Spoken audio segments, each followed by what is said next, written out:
नमस्कार। संसद का शीतकालीन सत्र आज से शुरू हो गया है।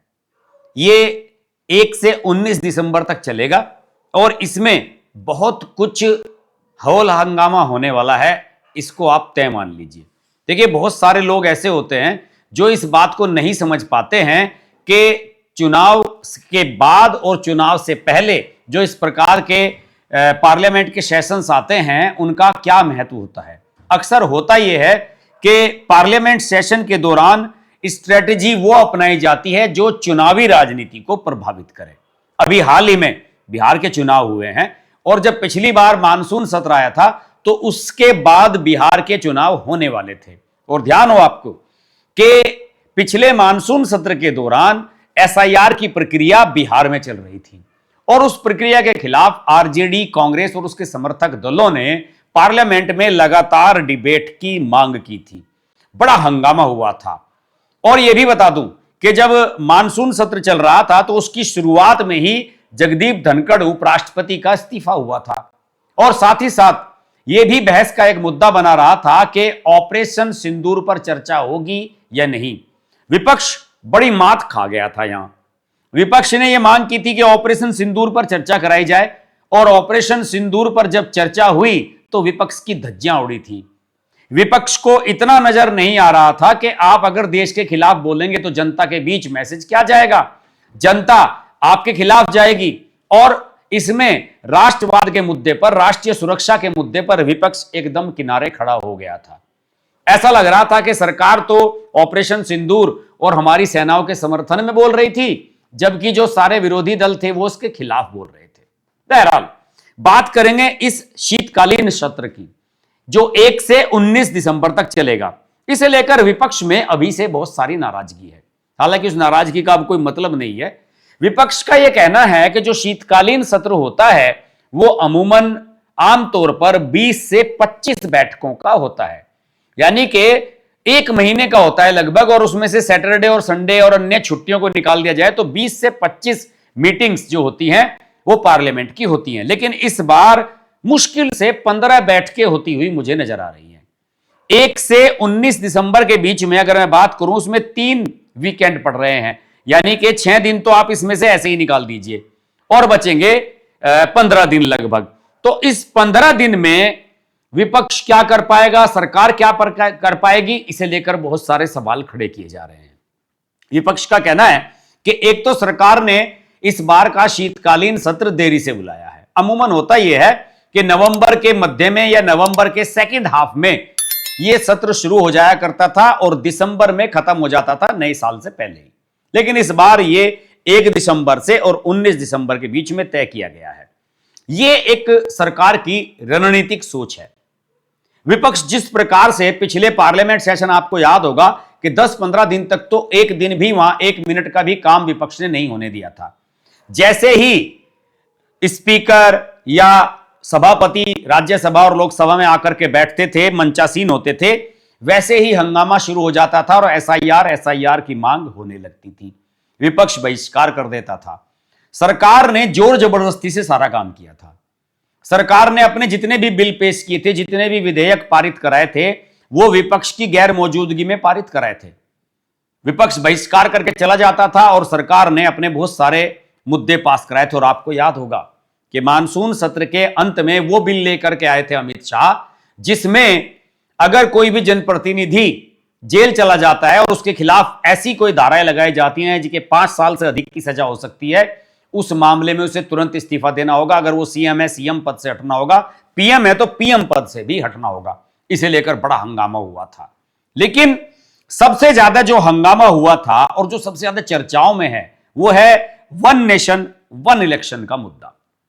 पिछले सेशन में जब इसको लाया गया था वन नेशन वन इलेक्शन पर, आपको याद होगा, तो सरकार ने यह कहा था कि हम इसको अभी पास कराने की जल्दी नहीं करेंगे और हम इस पर एक ज्वाइंट पार्लियामेंट्री कमेटी, जो संसदीय समिति है, उसका गठन करेंगे। और ऐसा ही हुआ। पीपी चौधरी जो बीजेपी के उत्तर प्रदेश से सांसद हैं, पढ़े लिखे व्यक्ति हैं, बहुत समझदार व्यक्ति हैं, उनके नेतृत्व में एक कमेटी बनी और उस कमेटी का आप सब जानते होंगे बहुत सारे विपक्षी दलों ने बहिष्कार भी किया था। और बहरहाल उसमें काफी लोग शामिल हैं और उस पर चर्चा हुई है और सबसे ज्यादा बहिष्कार तो जेपीसी का उस वाली कमेटी का हुआ था जो अमित शाह पिछले सेशन के अंत में लेकर के आए थे, जिसमें जनप्रतिनिधियों को जेल जाने पर इस्तीफा देने का प्रावधान किया गया था। लेकिन वन नेशन वन इलेक्शन को लेकर विपक्ष की बहुत सारी चिंताएं हैं। TMC, DMK, Samajwadi party, Congress, इन सबको ऐसा लग रहा है कि अगर वन नेशन वन इलेक्शन हो गया तो फिर तो नरेंद्र मोदी को आप हटा ही नहीं सकते।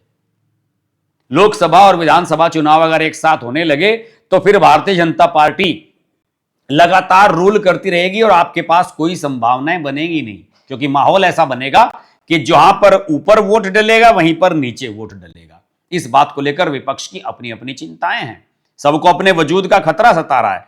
लेकिन दोस्तों, वन नेशन वन इलेक्शन वाला जो मुद्दा है इस पार्लियामेंट सेशन का सबसे महत्वपूर्ण हाईलाइट होने वाली है।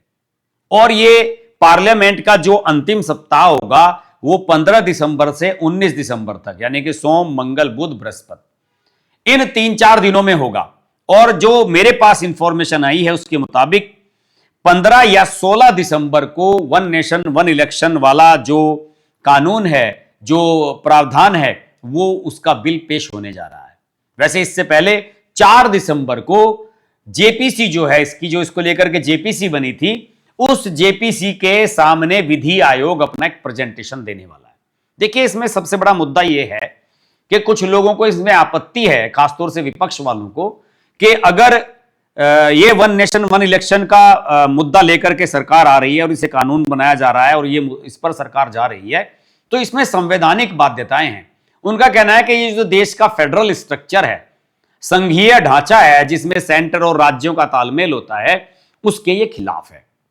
इससे सरकार दुरुपयोग करेगी, किसी भी राज्य में राष्ट्रपति शासन लगा दिया जाएगा और मध्यावधि चुनाव नहीं हो सकेंगे, क्योंकि 5 साल से पहले चुनाव नहीं होगा। और 5 साल के भीतर अगर चुनाव नहीं होता है तो उस दौरान राष्ट्रपति शासन रहेगा, राज्यपाल गवर्नर रूल रहेगा। इन सब चीजों को लेकर विपक्ष की बहुत सारी चिंताएं हैं। देखिए, विपक्ष को क्या लगता है, एक तो विपक्ष को यह लगता है कि वो बीजेपी को अभी हरा नहीं सकते किसी भी राज्य में। दूसरे यह लगता है कि अगर वो गठबंधन की सरकार बनाएंगे किसी भी राज्य में तो वो 5 साल पूरा नहीं करेगी। और विपक्ष ये चाहता है कि उस स्थिति में क्या होगा इसका किसी को अंदाजा नहीं होगा।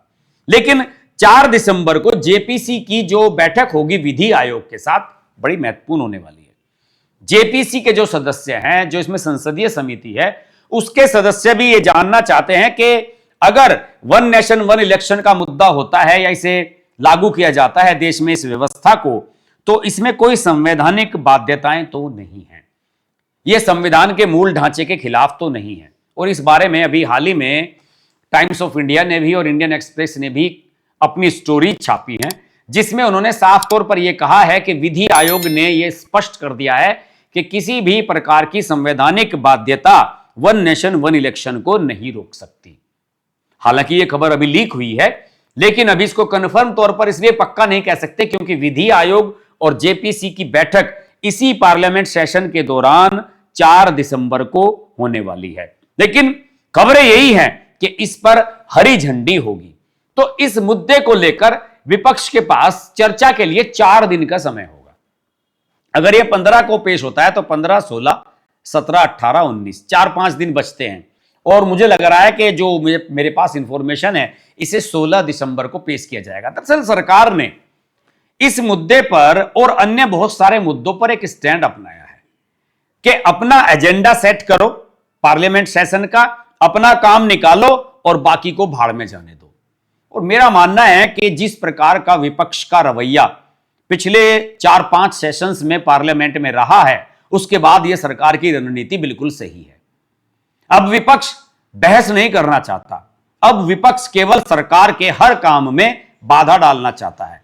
अब विपक्ष केवल यह चाहता है कि सरकार कोई भी रिफॉर्म ना कर सके, कोई भी अच्छा काम ना कर सके, और उसको अच्छे काम अगर कोई हो रहा है तो उसमें वो अड़चन बनाए।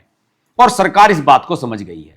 देखिए, एक दिन की जो कार्रवाई होती है पार्लियामेंट की, कई करोड़ रुपए खर्च होते हैं एक दिन की कार्रवाई पर। सारे सांसद दिल्ली में आ जाते हैं, उन सबके दिल्ली के भत्ते होते हैं, खर्चे होते हैं। पार्लियामेंट की जो बिजली व्यवस्था है ना, उसी पर ही 15, 20, 25 लाख रुपए डेली खर्च होते हैं। समझ सकते हैं आप। इसके अलावा सिक्योरिटी है, बहुत सारे इंतजाम करने होते हैं सरकार को। तो सरकार को भी ये लगने लगा है कि जब विपक्ष ने ये मान ही लिया है या विपक्ष ने अपना ये मन बना ही लिया है कि हम सरकार को कामकाज नहीं करने देंगे, तो सेशन को इतना लंबा चलाए जाने की क्या आवश्यकता है। पिछली बार जब ऑपरेशन सिंदूर पर चर्चा की बात हुई थी तो उपराष्ट्रपति ने और ओम बिरला जो स्पीकर हैं उन्होंने ये बात मान ली थी कि ठीक है 4 दिन की इसमें हम चर्चा कराते हैं। और आपको ध्यान आएगा 2 दिन चर्चा शायद उसमें चली थी राज्यसभा में और 2 दिन लोकसभा में चली थी। लेकिन उसके बाद विपक्ष फिर जिद करने लगा कि एसआईआर पर चर्चा करो, और एसआईआर पर चर्चा कराने के लिए डेली हंगामा किया गया था। पार्लियामेंट का सेशन 10-15 दिन तक बैठकें नहीं चलने दी गई थी। अब ऐसी स्थिति में सरकार अगर अपना एजेंडा यह बनाती है कि हम छोटे समय का रखते हैं, अपना जरूरी काम निपटाते हैं, और अगर विपक्ष को चर्चा में भाग नहीं लेना है तो भाड़ में जाए, तो मुझे लगता है कि सरकार की यह रणनीति इस बार सोची समझी और पूर्व नियोजित है। किरण रिजिजू जो संसदीय कार्य मंत्री हैं वो सुलझे हुए व्यक्ति हैं। उन्होंने पिछले पार्लियामेंट के सेशन में कई बार ये कहा था कि भाई हम चर्चा करना चाहते हैं, लेकिन आप सब लोग जिस प्रकार की जिद पकड़ करके बैठे हैं, क्योंकि एसआईआर की जो प्रक्रिया है उस पर चर्चा करने का सवाल इसलिए नहीं उठता क्योंकि वो चुनाव आयोग के द्वारा कराया जा रहा है, और चुनाव आयोग अगर कुछ भी काम कराता है उस पर सदन में चर्चा नहीं कराई जा सकती। वो चुनाव आयोग की एक रूटीन प्रक्रिया है, और अब तो 12 राज्यों में चर्चा चल रही, 12 राज्यों में एसआईआर की प्रक्रिया चल रही है। अगर पिछली बार ये मांग मान ली गई होती तो इस बार पार्लियामेंट में क्या होता, आप इसका सहज अनुमान लगा सकते हैं।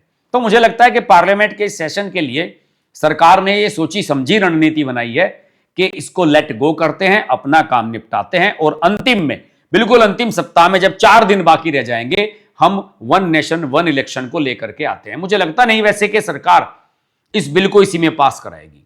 मुझे लगता है कि अगले साल का जो बजट सेशन होगा शायद सरकार उसका इंतजार करेगी, क्योंकि इसमें बहुत सारी अभी जो खामियां हैं, शिकायतें हैं, और जो इसमें अमेंडमेंट्स होने हैं वो भी सरकार निश्चित रूप से प्रस्तुत करेगी, और उसमें हर बदलाव करने की गुंजाइश भी रह जाएगी। देखते हैं क्या होता है। इस पार्लियामेंट सेशन पर हमारी नजर पूरी बनी रहेगी। आप सब जानते ही हैं कि पार्लियामेंट की जो अच्छी अच्छी स्पीचेज होते हैं उन पर भी हम फोकस करते हैं, उनको भी हम आपके लिए लेकर के आते हैं, और जब कोई प्रधानमंत्री या कोई बड़ा नेता बोलता है तो उसका हम लाइव टेलीकास्ट भी करते हैं। तो इसलिए हमारे चैनल के साथ आप लगातार जुड़े रहिए, और अगर अभी तक आपने चैनल को सब्सक्राइब करके नोटिफिकेशन का बेल आइकन नहीं प्रेस किया है तो आप बहुत बड़ी गलती कर रहे हैं, क्योंकि हम लाइव आएंगे, लाइव टेलीकास्ट होगा और आपको पता ही नहीं चलेगा। इस वीडियो में इतना ही, अगले वीडियो में आपसे फिर मुलाकात होगी, तब तक के लिए नमस्कार। अगर आपको हमारी वीडियो पसंद आई तो वीडियो को लाइक करें, चैनल को सब्सक्राइब करें और नोटिफिकेशंस के लिए बेल आइकन को प्रेस करें।